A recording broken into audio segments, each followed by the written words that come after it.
A lot has changed in the digital transformation space over the years, but there's also a lot that hasn't changed, but these are things that should improve. And I want to talk about what those things are here today.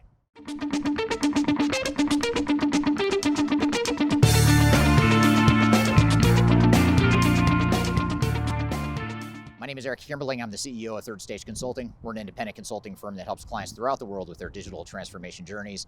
And I've been in the digital transformation space now for about 25 years. And it's amazing how much has changed in the space. Technology has changed, cool emerging stuff has happened. There's artificial intelligence and Internet of Things and Factory 4.0. A lot of really cool stuff is happening, but there's also things that have largely stayed the same. And if I were to rewind and look at how things were back in the late 90s when I began my career, it's amazing how many similarities and patterns there are to the way things still are today. And that's a problem because a lot of the same mistakes that were made 25 years ago are still being made today.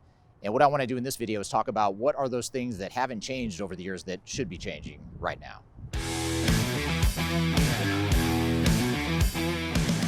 One thing that has not changed much at all, if at all, over the last 25 years is the fact that digital transformations are largely focused on technology. It's about the product, it's about what the technology can and can't do, it's about building stuff and deploying technology for people to use, and too little focus on the other stuff that's very important. I'm going to talk about what some of that other stuff is later in this video. But the key lesson here is that we need to stop focusing so much on technology and focus on the other components of successful digital transformations, things like organizational change management, business process improvement, project management, risk mitigation, executive sponsorship, a lot of stuff that I'm going to talk about later in this video. But the key thing to start with is let's focus less on technology and more on the non-technological stuff, because ultimately that's what's going to make your project succeed or fail. So while this whole video is talking about how things have not changed over the years in ways that they should, I want to talk about one thing that has changed and that is a good reminder of how transformations should be managed. And that is that technology is still changing to this day, changing faster than organizations can and are able to. So when I started my career back in the late 90s, technology was changing quickly then. Certainly nothing like it's changing today here in the 2020s, but it was still changing relatively quickly for that moment in time. And even back then, it felt like the technology was changing faster than organizations and people were able to keep up with. Now you fast forward 25 years and now you've got even better technology, more data, more integration points, more ways to leverage technology in ways that we never could have imagined 25 years ago. And now that chasm, that divide between the way technology is changing and the way organizations are changing has just grown. So that's a good reminder too, back to the point previously about not focusing too much on technology. We have to look inward at our own organization, our own people, to figure out how much can we realistically expect to change. And let's make sure we're aligned on the technology front, the people front, and the process front as well. So a lesson here is to keep in mind that technology is continuously changing faster than people and organizations are able to.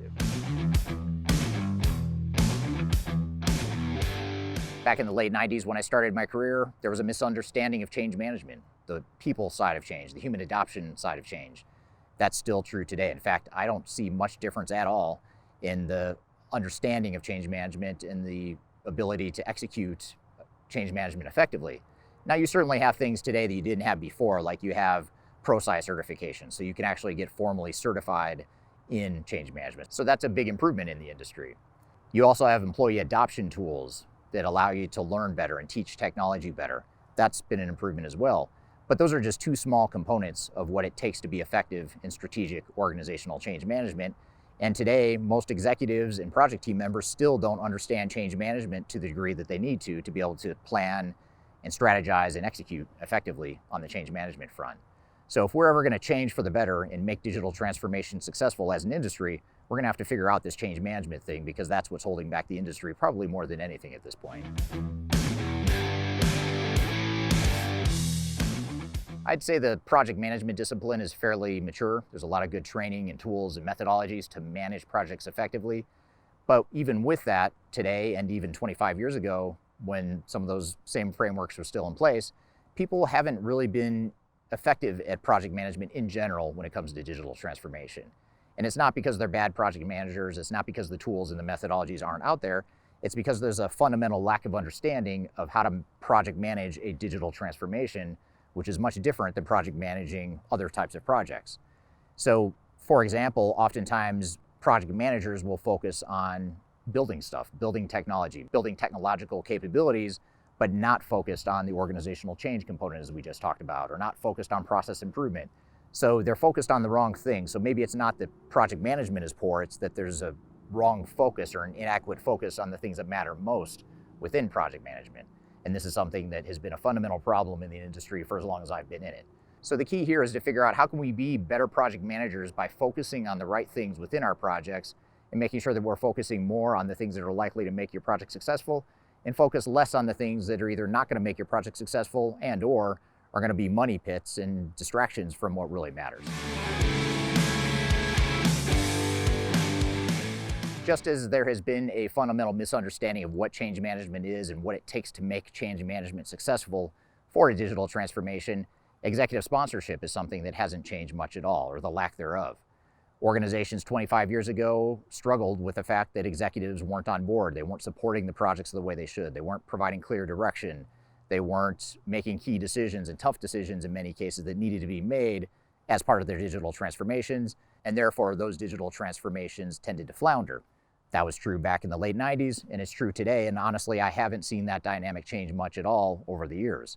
So this is an area where I think we need to move the needle. We need to find a way to make sure that executives understand what it takes to make their project successful, what the things are that they need to do, and what their expectations are as executive sponsors and leaders within organizations as part of their transformation journeys.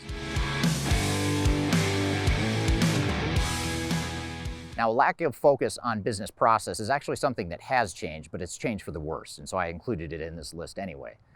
Back in the late 90s, business process was sort of focused on, but it still was more focused on technology within these digital transformations, as I mentioned in the first part of this video.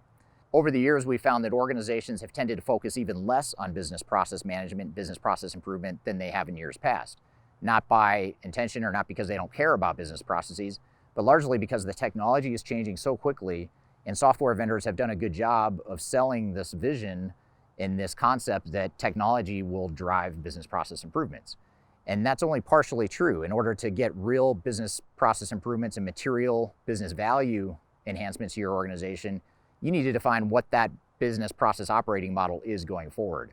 So rather than deferring to software vendors to rely on their alleged best practices that are off the shelf, you need to define what it is you want from your technology and make sure you find and implement technology in a way that's going to enable those business process improvements.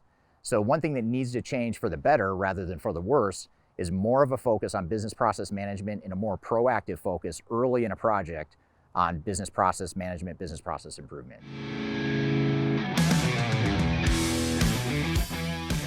Another thing that has not changed much over the years is risk management, risk mitigation. Organizations still have not figured out how to mitigate risk, how to identify the risks, and just how to have an overall risk management framework that works well. And the good news is I think I understand why this is. I think it's because not so much that organizations don't care about risk or they don't want to identify the risk, but it's because they're relying on their software vendors who are the experts in the technological field or the technology that they're deploying. They're relying on those parties to identify the risks. And those vendors don't have an incentive to adequately identify what all the risks are. In many cases, they don't even know what the risks are because they're focused on the technology. They're not focused on the people, the process, the strategy, the alignment, the executive sponsorship, and all that other stuff that we talked about. So in order to adequately and effectively identify and mitigate risks, we need to have a good, holistic, complete understanding of where all the risks are. And we also need to anticipate the risks before they become apparent and before they become so painful that we can't fix them. So that requires independent third parties outside of your software vendor, outside of your system integrator, who has a lot to lose by you feeling or recognizing too much of the risk. You need independent third parties that will help you identify those risks so that you can fix them. Otherwise, they're going to surprise you and they're not going to be something you can repair later on. So risk mitigation is something that we need to get a better handle on and we need to improve in order for digital transformations to have a much better track record than they have over the last 25 years. Another thing on our list here today that actually has changed, but it's changed for the worse, so I included it here anyway, is a lack of focus on benefits realization. What is that measurable business value you're getting out of your digital transformation? And just as importantly, even if we back up and just look at go live, how can we make sure that we don't disrupt operations in a way that materially affects your ability to service customers or to collect money from your customers? Those are examples of things that you can't have happen if you want to be successful. So yes, you want to optimize business value, you want to look at long-term business benefits, but even more fundamental than that is just making sure you don't screw up the go live. And that's where a lot of organizations fail. They do mess up their go lives.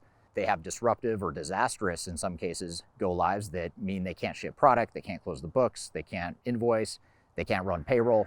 All those things are big problems for organizations, and so many of them run into those problems when they shouldn't have to. There's no reason for organizations to run into those sorts of problems. But yet, here we are 25 years later in my career, and most organizations tend to gravitate toward these models that lead them to unsuccessful digital transformations.